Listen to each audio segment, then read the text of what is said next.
নমস্কাৰ, এতিয়া গৈ আছোঁ জং ফলছ, অৰুণাচল চবচে ডাঙৰ ৱাটাৰ ফলছ।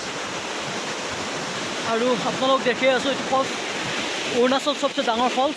চেৰাপুঞ্জীত বা ডাউকিত এনেকৈ ৰুট ব্ৰিজত নামিব লাগে, তেনেকুৱা অলপ নামিব লাগে, অলপ ষ্টেপ আছে চাওক, নামি থাকিব লাগে। ৱাও! আৰু এই জং ৱাটাৰফলটোক মাধুৰী ৱাটাৰফল বুলি, কাৰণ ইয়াতে কয়লা চিনেমাৰ শ্বুটিং হৈছিলে আৰু তেনাই গানটো প্ৰায় দৃশ্যই এই জং ৱাটাৰফলটো শ্বুটিং হৈছিলে। আপোনালোকে ভিডিঅ'টো চালে গম পাব। জং ৱাটাৰফলটো দেখুওৱাৰ আগত প্লিজ ভিডিঅ'টো এবাৰ লাইক কৰক। 1 2 3 চাওক, শ্বিলং চেৰাপুঞ্জী বহুত জেগাত ফলছ দেখিলোঁ, কিন্তু ইমান ডাঙৰ ফলছ দেখা নাই। চাওক, অ' মাই গড, হে প্ৰভু জগন্নাথ প্ৰেমানন্দ, ইয়ে কিয়া হোৱা? চাওক পানীৰ স্পীড চাওক, 1 ছেকেণ্ডত উৰিয়াই লৈ যাব। চাওক কিমান পানীৰ স্পীড। এইটোৱে হৈছে জং ৱাটাৰফলছ।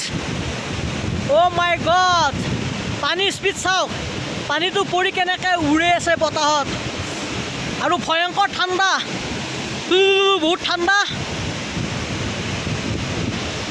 আৰু আপোনালোকে যদি ইউটিউবত চাই তেনাই কয়লা চিনেমাৰ গানটো ক'ত শ্বুটিং হৈছিলে দেখা পাব। ইয়াতে মাধুৰীয়ে পূৰা ডেন্স কৰি আছিলে। আপোনালোকে ইউটিউবত চাৰ্চ কৰিলে গম পাব এই ফলছটোৰ বিষয়ে।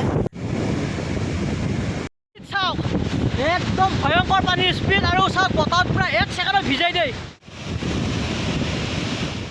আপোনালোক দেখাবলৈ চেষ্টা কৰিছোঁ। অ' মাই গড, চাওক ছটা উৰিয়াই লৈ যায়।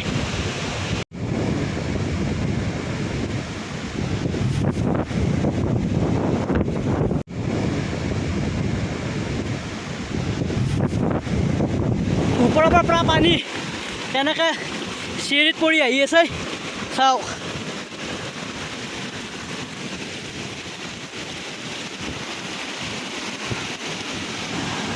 আৰু কিমান স্পীডত পানী আহে চাওক।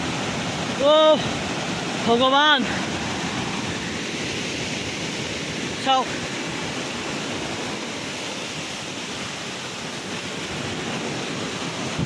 আকৌ একদম ওপৰৰ পৰা ৱাটাৰফলছটো দেখাই আছোঁ। চাওক ক'ৰ পৰা পানী ক'ত পৰি আছে চাওক।